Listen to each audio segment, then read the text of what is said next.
What is up, guys? Wraith here, Gray Bearded Gaming, and we are back in Uppercuck.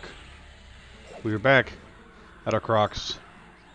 We've been here for just a little while tonight. We're not gonna be able to drag it out too far in this particular play session. We have a ton of stuff to do this weekend, so we'll be somewhat limited. But you know, one of the things I was thinking about, and kind of in relation, to this camp and to the last good, solid play session I had where we got to sit around till I leveled. The conversation did kind of come up in the channel chat and everything about, there's really, I guess, a risk versus reward kind of conversation.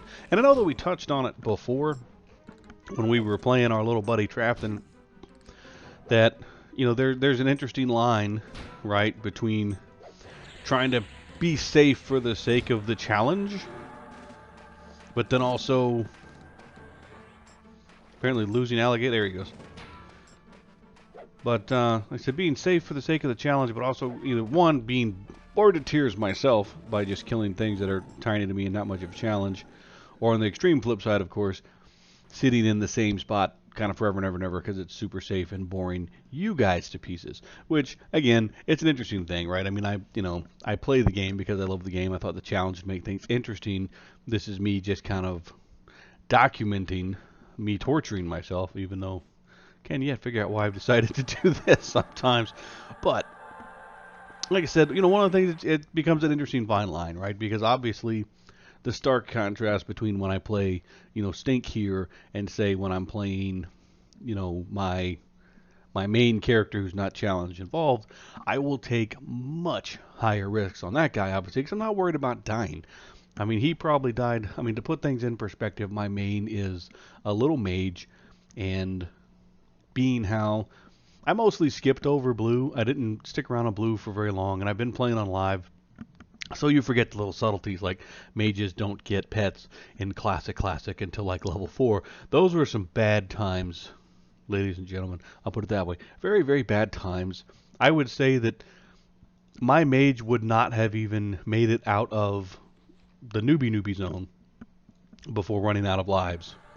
Because I would just run out, kill as much as I could, pretty much get myself whacked, run back, just rinse and repeat until I got my pet. And even after then, I would throw myself at bigger mobs. I'd throw myself at camps if I thought I could get the experience, if I thought I could get the kill. If I had even thought that the kill versus death ratio would be worth it, I would be all about it. And obviously, I'm not the only one that thinks like that. And I'm by no means any form of min-max, or I'm not racing on the server. I'm not racing to raid. I mean, my mage is in the 40s now, but the server's been out for quite some time. And one of the things that, that does constantly come up, when I started a new character to get established kind of on the server, I feel a lot of other people do. I found a nice class that I'm very familiar with because my main on live has been a mage for a very long time. So I was very familiar with the class, now it plays.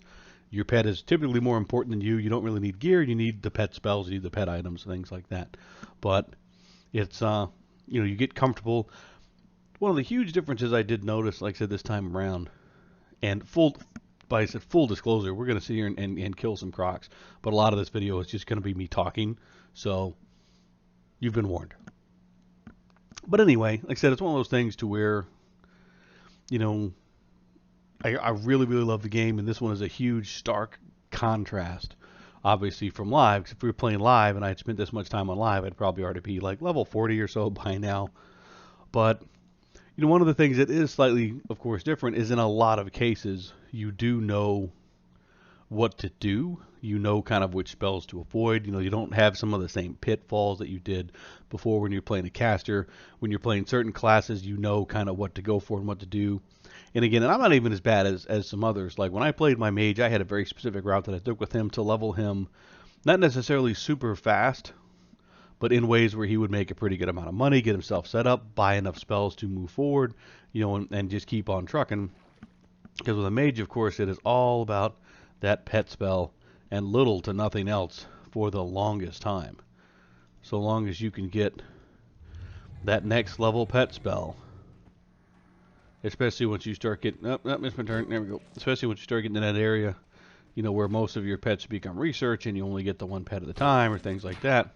You know, being prepared and working on research, things like that, is so much different than it was before because, you know, now it's like, all right, I know I'm stuck with this pet for so many levels because I'm not going to spend all my time on research.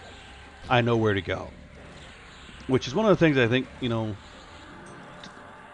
one makes the challenge interesting because it's breaking me out of just doing the safe, right? A lot of elves are very safe to me because I know their starting areas, they're the newbie areas, I know where to go to make money. I'm much more one of those people that, you know, you saw me with Trafton. I turned in some of the belts, turned in some of the pads, and sold most of them because, you know, that's just money in the bank. I was more worried about having some bankroll than I necessarily was worried about, you know, trying to skip some levels. And the way I said, the way that it rolls kind of into this guy, which makes it fun, makes it, you know, a lot more enjoyable for me, is I never did a lot of these classes in Classic. By the time I got around to doing a Shaman, Plains of Power was out. My first Shaman was a Froglock. You know, we already had Plains of Power by the time I made him, so I could teleport easily. I could easily get and acquire, you know, all my low-level spells. There was no running around to secret hands in the swamps, you know. There wasn't... Hello, big guy.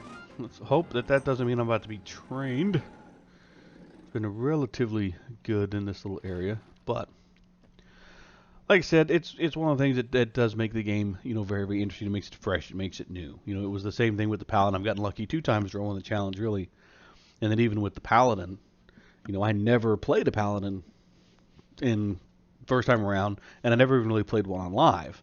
You know, with the Shadow Knight, right, I have a, you know, and again, it's not max level. I have like a level 85 Shadow Knight on live, and they're a blast to play, but that game at this point is so different from this game. So now that I've talked in a complete circle, it's kind of what I'm trying to do, I guess, is plug that back in the conversation that we had kind of in chat, right? To where I like that the challenge is going to force me out of some of the comfort zones and make me go look for new places to hunt. And while, yes, I've been in Guck before, I've never been in Guck at this size, right? These camps are a whole different ball game as opposed to when I came here with my Necro on the you know, the Project Necro channel. He was already in his 20s and mid-20s and already had Feint Death, so kind of a get-out-of-jail-free card. On top of that, most of the times you guys saw, there was very few other people even in the zone. He had the place to himself. It, you know, makes for a totally different experience when you're playing that run, as opposed to, you know, I died to a train last time.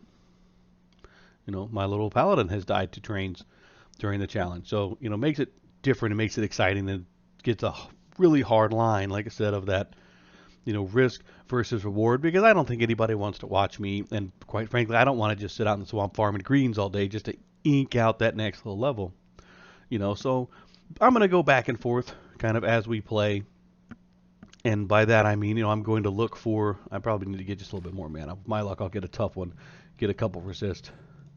So let me not worry about doing this, but you know, I guess most of what I'm saying is it's kind of going forward. You know, yes, I'm going to work on experience. I'm going to work on some levels. You know, really with this guy, I think we get 14 where we can bind. And we can really start to travel and kind of adventure some more. You know, we have Spirit of the Wolf, which will get faster as we go. Once we can bind a gate, you know, it'll make traveling a lot easier. So some of the areas that we kind of haven't done, you know, with the Paladin who didn't notoriously travel well, you know, this guy kind of will. He'll, you know, be better at some of that stuff. We'll get some different skill sets. Obviously, we'll be able to root rot. We can dot kite, you know, things like that. So we'll keep it interesting, you know, as we go. But like I said, one thing I just wanted to, you know, I guess kind of talk about and discuss really was that, you know, it's going to be a fine line at certain times, right, between the risk and the reward, because nobody wants to watch me just get skull bashed, hopefully, not all the time, by getting murdered in trains and trying to do content that I shouldn't be doing.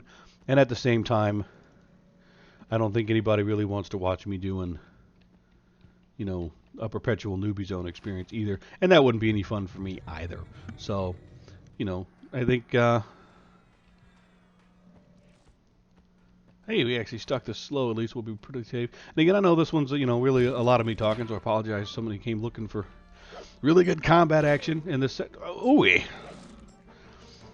here's what you might watch is me running for my life here in a second. But no, like I said, it's, you know, the conversation came up. I kind of wanted to address it and kind of say, what, you know, my thoughts on it, you know, while looking at the challenge, while doing the challenges. It's definitely that twofold, you know, scenario. I want to have some adventure. At the same time, I don't want to just flush the character. So we will kind of keep things rolling as best we can. And I think right now we might be rolling toward the zone here in a second, because this guy is putting a hurting on us.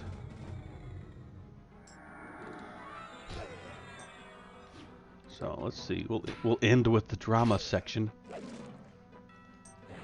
figure it's going to be better for us to spam nukes. No, we're out. I am not going to risk it right now.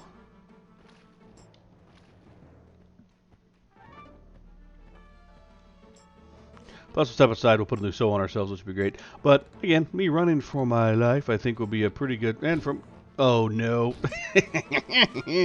run, little guy, run! There we go. Anyway, so there we go. Risk versus reward. You want an adventure? Sometimes that happens.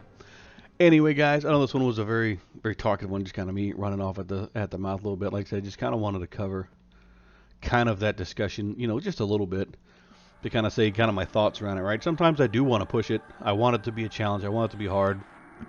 And other times, obviously, I want to play it safe, especially after taking a death.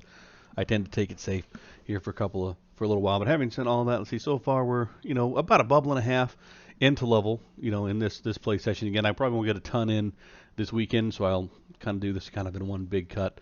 But as always, guys, you know, if you like what we're doing here, don't forget to like, comment, subscribe down below. We love to hear from you guys. Love to hear some thoughts, some ideas for some adventures if you got them. By all means, let us know. If you're doing the challenge, let us know how your challenge is going. You know, stay safe, stay distant, stay on EverQuest, and we will see you guys next time. Good night, guys.